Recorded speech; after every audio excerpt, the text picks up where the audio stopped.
The monotony of the office cubicle was suffocating. I stared blankly at the spreadsheet on my computer, trying to muster the energy to care about the numbers dancing across the screen. Just another day, another grueling marathon of data entry and analysis. "Earth to Jessa," Marie's voice jarred me from my trance. My best friend leaned against the cubicle wall, her vibrant red hair and infectious smile a stark contrast to the drab office surroundings. "Hey, Marie," I replied, plastering on a half-hearted grin. "What's up? What's up?" She scoffed playfully. "Girl, you've been cooped up in this place for way too long. If you don't come out with us this weekend, I swear I'll drag you out myself." I sighed, knowing full well that Marie's threats were never idle. "Come on, you know I have this big project at work. The numbers won't crunch themselves." Marie rolled her eyes dramatically. "Work can wait. This is about living a little. Plus, I've heard there's someone you need to meet." My curiosity piqued despite my initial reluctance. Marie had a knack for sniffing out potential romantic interests, and her matchmaking skills were legendary. All right, you win. I'll come out this weekend." Her face lit up like a kid on Christmas morning. "That's my girl. Trust me, Jess. This one's going to be special." Little did I know how prophetic those words would prove to be. The weekend arrived, and Marie whisked me away to a local lake where our group of friends had rented boats for the day. As I stepped onto the dock, the warm sun kissed my skin, and the gentle breeze carried the scent of freedom. For a few precious hours, I allowed myself to shed the shackles of my routine and simply exist in the moment. It was during one of our breaks, as we lounged on the grassy shore, that Marie nudged me gently. "There he is," she whispered, nodding towards a tall, broad-shouldered man approaching our group. My breath caught in my throat as our eyes met. His smile was disarming, his gaze intense yet inviting. "So you're the esteemed accountant, Jessa?" he said, his voice rich and melodic. Suddenly self-conscious, I tucked a stray strand of hair behind my ear. "Yep, crunching numbers by day, trying to avoid too much excitement by night." He chuckled, a deep, rumbling sound that sent a shiver down my spine. "Well, we can't have that, can we? I'm Ethan, and I insist you join us for a bonfire at my cabin later. It's time you embraced a little adventure." As our eyes locked once more, I knew my life was about to change forever. Ethan's invitation sparked a flame within me, igniting a desire for adventure that had long been dormant. As our group gathered around the crackling bonfire at his cabin later that evening, I found myself drawn to him like a moth to a brilliant flame. The way he commanded the attention of those around him was mesmerizing. He regaled us with tales of his travels, his voice rich and captivating, painting vivid pictures in our minds, and whenever his gaze met mine, a jolt of electricity seemed to pass between us. "So, Jessa," he said, leaning in conspiratorially, "what's a brilliant accountant like yourself doing wasting away in some stuffy office?" I felt my cheeks flush at his compliment. "It pays the bills." I replied with a shrug, trying to play it cool. Not exactly the most exciting career path, but someone has to keep the numbers in line. He shook his head, a playful grin tugging at the corners of his mouth. "That's a tragedy. A mind like yours deserves to be challenged, to be pushed to its limits. Have you ever considered working for a company that truly values your talents?" Before I could respond, Marie nudged me with her elbow, wiggling her eyebrows suggestively. I shot her a warning glance, but the damage was done. Ethan had piqued my curiosity. As the night wore on and the fire dwindled to embers, our group slowly dispersed, leaving Ethan and me alone in the flickering glow. We talked for hours about our hopes, our dreams, our fears. It was as if we had known each other for a lifetime, our connection transcending the boundaries of time and space. When the first rays of dawn began to peek over the horizon, I knew my life would never be the same. Ethan had awakened something within me, a hunger for more than just the mundane existence I had grown accustomed to. Over the next few weeks, our bond deepened with each stolen moment we shared. Ethan was like a whirlwind, sweeping me off my feet and carrying me to heights I had never dared to dream of. His charm was intoxicating, his confidence contagious. And then, one fateful evening, as we strolled hand in hand through a moonlit park, he stopped and turned to face me, his eyes shining with an intensity that stole my breath away. "Jessa," he said, his voice barely above a whisper, I know we haven't known each other long, but I feel like I've known you forever. It's almost unsettling how easy it is to talk to you, to be myself around you. My heart pounded in my chest as I gazed up at him, lost in the depths of his eyes. I know the feeling, I replied, my voice trembling with emotion. It's like we're picking up a conversation from another lifetime. And with those words, he pulled me close, his lips crashing against mine in a kiss that set my very soul ablaze. In that moment, I knew that no matter what the future held, my life would never be the same. Little did I know just how true those words would prove to be. From that fateful night in the park, my relationship with Ethan progressed at a dizzying pace. It was as if we were making up for lost time, desperate to cram a lifetime of moments into every fleeting second we spent together. He showered me with affection and attention, sweeping me off my feet with grand gestures and whispered promises. And I, foolish and blinded by the intensity of my feelings, surrendered myself completely to the whirlwind romance. It wasn't long before Ethan insisted on introducing me to his family, a prospect that filled me with equal parts excitement and trepidation. I had never been one to crave the spotlight, and the thought of meeting the people who had shaped the man I loved filled me with a nervous energy. "Don't worry, darling," Ethan soothed, sensing my apprehension. "My mother can be a bit intense, but she'll adore you once she gets to know you." I should have heeded the warning in his words, but love had blinded me to the potential dangers that lay ahead. The day of our first family dinner arrived, and I found myself standing on the doorstep of Ethan's childhood home, a sprawling estate that spoke of wealth and prestige. As the heavy oak door swung open, I was greeted by a woman whose steely gaze and pinched expression immediately set me on edge. "So you're the one Ethan's been raving about," she said, her voice dripping with disdain. "I can't say I'm impressed." I swallowed hard, my throat suddenly dry. "It's a pleasure to meet you, Mrs. Margaret," she snapped, her eyes narrowing, "and you would do well to remember that." Before I could respond, Ethan appeared, his warm smile a stark contrast to his mother's icy demeanor. "Mother, please," he chided gently. "Jessa is our guest. Let's not scare her off just yet." Margaret huffed but stepped aside to allow us entry. As we made our way into the opulent dining room, I couldn't shake the feeling that I had just stepped into the lion's den, and the predator was circling. Dinner was a tense affair, punctuated by Margaret's pointed barbs and veiled insults. Ethan tried his best to deflect her attacks, but it was clear that his mother held a deep-seated disdain for me, a disdain that only seemed to grow as the evening wore on. "So, Jessa," Margaret drawled, swirling her wine-glass with a practiced air of nonchalance, "what exactly are your intentions with my son?" I froze, my fork hovering halfway to my mouth. "I'm not sure I understand what you mean," I stammered. Margaret's lips curled into a cruel smile.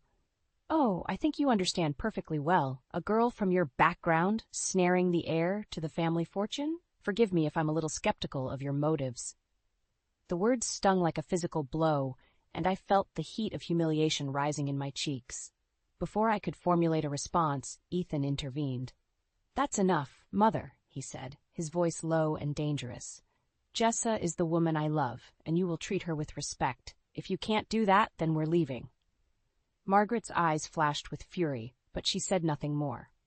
The rest of the evening passed in tense silence, and as Ethan and I made our way back to his car, I couldn't shake the feeling that a battle line had been drawn. Little did I know, it was merely the opening salvo in a war that would soon consume us all. Despite Margaret's blatant hostility, Ethan remained resolute in his love for me. He insisted that his mother would eventually come around, that her sharp tongue was merely a defense mechanism against the threat of change. "She's been through a lot," he explained one evening as we lay tangled in each other's arms. "My father's death hit her hard, and she's never really recovered from it. But deep down, she's a good person. She just needs time to see that you're not a threat." I wanted to believe him, but the memory of Margaret's cutting words still stung like an open wound. Still, I clung to the hope that Ethan was right, that his mother's icy exterior would eventually thaw. In the weeks that followed, Ethan and I grew even closer, our bond strengthened by the shared adversity we faced. He showered me with affection and attention, as if trying to make up for his mother's disdain with an overabundance of love. It was during this time that he broached the subject of me joining the family business, a multinational corporation that had been in the Ethan's family for generations. At first, I was hesitant, unsure of my ability to navigate the treacherous waters of such a high-stakes enterprise. "Nonsense," Ethan scoffed, his eyes alight with confidence. "You're the most brilliant woman I know. With your talent for numbers and your keen mind, you'll be an asset to the company." Against my better judgment, I allowed myself to be swayed by his flattery and my own desire to prove myself worthy in Margaret's eyes. Little did I know that by accepting Ethan's offer, I was walking straight into the lion's den, with no idea of the dangers that lurked within. My first day at the office was a whirlwind of introductions and orientation sessions, but one encounter stood out like a beacon in the fog. As I was being shown to my new workspace, a stunning woman with raven hair and piercing green eyes strode past, her gaze lingering on me for a fraction of a second too long. "That's Vanessa," my guide whispered, his voice tinged with a mixture of awe and trepidation. "She's the new hotshot executive Margaret brought in from overseas. Word is, she's a real shark in the boardroom." I brushed off the warning, too caught up in the excitement of my new position to pay much heed to office gossip. Little did I know that Vanessa would soon become the catalyst for a chain of events that would threaten to tear my world apart. As the weeks turned into months, I threw myself into my work, determined to prove my worth to Margaret and earn her grudging respect. But no matter how hard I toiled, no matter how many late nights I spent poring over spreadsheets and financial reports, her disdain for me never wavered. "This isn't some backyard budget you're playing with," she would snap, her eyes narrowed in contempt. "This is our legacy, and I won't have some upstart accountant jeopardizing everything my family has built." Her words stung, but I refused to let them deter me. I was convinced that if I could just prove my value to the company, Margaret would eventually see me as more than just a gold-digging interloper. Little did I know that Vanessa's presence was about to throw a wrench into my carefully laid plans. As the months rolled by, I found myself increasingly entangled in the web of office politics and power struggles that seemed to permeate every corner of the company. Margaret's disdain for me only grew more palpable, and I couldn't shake the feeling that she was actively working against me, undermining my efforts at every turn. It was during this tumultuous time that Vanessa began to make her presence felt. At first, it was subtle, a lingering glance in the hallway, a casual brush of the arm as we passed each other in the break room, but soon her behavior became more brazen, more overt. "Jessa, darling," she would purr, her voice dripping with saccharine sweetness. "Have you had a chance to review those quarterly projections I sent over? I'd love to get your thoughts." Caught off guard by her sudden familiarity, I would stumble through a response, my cheeks flushing with a mixture of embarrassment and confusion. Vanessa seemed to revel in my discomfort, her emerald eyes sparkling with a predatory gleam. As the weeks wore on, her advances grew bolder, her touches more lingering, her innuendos more thinly veiled. And all the while, I couldn't shake the feeling that she was toying with me, playing some twisted game whose rules I couldn't begin to fathom. Ethan, bless his heart, remained oblivious to the rising tension between Vanessa and me. Whenever I tried to broach the subject, he would wave it off with a dismissive chuckle. "You're imagining things, darling," he would say, pulling me close and planting a kiss on my forehead. "Vanessa's just a bit intense. It's all part of her charm." But I knew better.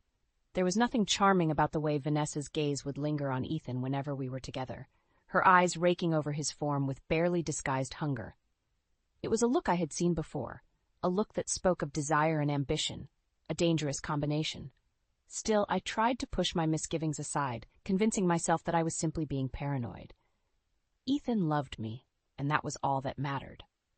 Or so I thought. It all came to a head one fateful evening when Ethan and I were working late at the office, poring over financial reports in preparation for an upcoming board meeting. We were the only ones left in the building, or so I thought. As I stepped out of Ethan's office to use the restroom, I heard a sound that stopped me dead in my tracks. The unmistakable sound of muffled laughter followed by a low, throaty moan. My heart pounding in my chest, I crept down the hallway, following the sounds until I reached the door of an empty conference room. And there, through the sliver of space between the door and the frame, I saw a sight that shattered my world into a million pieces. Ethan, my Ethan, the man I loved with every fiber of my being, locked in a passionate embrace with Vanessa, their bodies intertwined in a dance of lust and betrayal. As the realization of what I was witnessing crashed over me like a tidal wave, I felt the air being sucked from my lungs, the ground shifting beneath my feet. In that moment, everything I thought I knew, everything I believed in, crumbled to dust. And as the tears streamed down my face, a newfound fire ignited within me, a fire fueled by rage, hurt, and a burning desire for revenge. The days and weeks following my devastating discovery passed in a blur of anguish and disbelief. I tried to confront Ethan about what I had witnessed, but he brushed off my concerns with a wave of his hand and a reassuring smile that no longer held any warmth. "You're imagining things, Jessa," he would say, his voice dripping with condescension. "It's just work stress getting to you. You know how Vanessa can be, all that intensity and ambition. It's nothing to worry about." But I knew better. I had seen the truth with my own eyes, and no amount of placating words or empty promises could erase the image of Ethan and Vanessa's betrayal from my mind. As the tension between us mounted, Ethan grew more distant, spending longer hours at the office and finding excuses to avoid me. And all the while, Vanessa prowled the hallways like a lioness on the hunt, her every glance and gesture a silent taunt, a reminder of the secret she held over me. It was during one of these increasingly rare evenings together that I finally found the courage to confront Ethan head-on. We were sitting in tense silence, the weight of our unspoken truths hanging heavy in the air, when I finally broke. "Ethan, we need to talk," I said, my voice trembling with a mixture of anger and heartbreak. "I've noticed you've been distant lately. Is something going on?" He shifted uncomfortably in his chair, refusing to meet my gaze. "You're imagining things. It's just work stress." The familiar refrain, the same dismissive tone that had become his default response whenever I dared to broach the subject of his infidelity. Something inside me snapped, and before I could stop myself, the words came tumbling out in a torrent of pent-up emotion. "Don't lie to me, Ethan. I know about you and Vanessa. I saw you together in the conference room that night. I saw everything." His head snapped up, his eyes wide with shock and panic. For a moment, he looked like a cornered animal, trapped and desperate for an escape route. But then, as the realization of his exposed betrayal sank in, his expression hardened, and a cruel sneer twisted his once handsome features. "So, you finally found out," he said, his voice dripping with disdain. "I have to admit, I didn't think you had it in you to confront me, but I suppose even a mousy little thing like you has a breaking point." The insult stung, but I refused to let him see how deeply his words had cut me. Instead, I steeled myself, drawing upon the reserves of strength I didn't even know I possessed. "How could you do this to me, Ethan?" I asked, my voice barely above a whisper. "After everything we've been through, after all the promises you made?" He let out a harsh bark of laughter, his eyes cold and devoid of any trace of the love I had once seen in them. "Promises?" he spat. "Don't be so naive, Jessa. This was never about love or promises. It was about power and control, and you were just a means to an end." The revelation hit me like a physical blow, knocking the wind from my lungs. All this time, I had been nothing more than a pawn in Ethan's twisted game, a disposable piece to be sacrificed when the time was right. But even as the sting of his betrayal threatened to consume me, a new emotion began to take root. A burning, all-consuming fury that set my very soul ablaze. If Ethan thought he could discard me so easily, he was sorely mistaken. I would make him pay for his sins, for the pain and humiliation he had inflicted upon me. And as I looked into his cold, heartless eyes, I knew that this was only the beginning. The battle lines had been drawn, and I was ready for war. The aftermath of Ethan's confession was a whirlwind of anger, betrayal, and disbelief.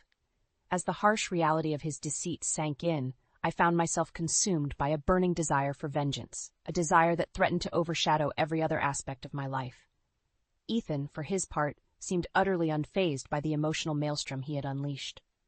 With a callousness that chilled me to the bone, he delivered the final blow. the words that would forever shatter the illusion of the life we had built together. "Vanessa's pregnant," he said, his voice devoid of any trace of remorse. "And I want a divorce." The ground seemed to shift beneath my feet, and for a moment I thought I might be sick. Pregnant? Divorce? How could this be happening? How could the man I had loved with every fiber of my being be so cruel, so heartless? Before I could formulate a response, the sound of footsteps in the hallway heralded the arrival of a familiar figure. Margaret, her face a mask of fury and disgust. "What is the meaning of this?" she demanded, her piercing gaze boring into Ethan with a mixture of rage and disappointment. Ethan met her stare with a defiant glare, his jaw set in a hard line. "I'm leaving Jessa," he said, his voice tinged with a note of finality. "Vanessa is carrying my child, and I want to be with her." Margaret's eyes widened in shock, her lips parting in a silent gasp of disbelief. For a moment, she looked as though she might crumple to the floor, the weight of Ethan's betrayal too much to bear. But then, something seemed to shift within her, a steely resolve hardening her features. She turned her gaze towards me, and for the first time I saw something other than disdain in her eyes. A flicker of respect, perhaps even empathy. "This is unthinkable," she hissed, her voice trembling with barely contained fury. "You have shamed this family, Ethan. You are no longer welcome in this company or in our lives." Ethan's eyes narrowed, his lips curling into a sneer. "You can't do this, Mother. This is my company, my legacy." "Your legacy?" Margaret spat, her words dripping with contempt.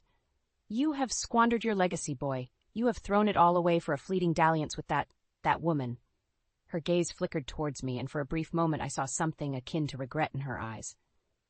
"I never wanted this, Jessa," she said, her voice softening ever so slightly. "But he has left me no choice. We do what must be done." And just like that, a fragile alliance was forged, an unlikely partnership born from the ashes of betrayal and heartbreak. Margaret and I, two women united by a common enemy and a burning desire for justice. As Ethan stormed out of the room, his parting words a bitter promise of retaliation, I felt a newfound sense of purpose coursing through my veins. The battle had been joined, and I was determined to emerge victorious, no matter the cost. Little did I know that the road ahead would be fraught with danger and deception, a twisted labyrinth of lies and manipulation that would test the very limits of my resolve. But in that moment, fueled by the fire of Margaret's righteous fury and my own thirst for vengeance, I was ready to face whatever challenges lay ahead. The war had begun, and I would stop at nothing to ensure that Ethan and Vanessa paid for their sins. In the days and weeks that followed Ethan's explosive confession, Margaret and I forged an unlikely alliance, bound by our shared desire for vengeance against those who had wronged us. Despite our rocky history, we found common ground in our anger and determination to see justice served. "You underestimated me, Ethan," I spat, my voice dripping with venom as Margaret and I sat huddled in her opulent office, plotting our next move. "That was your first mistake."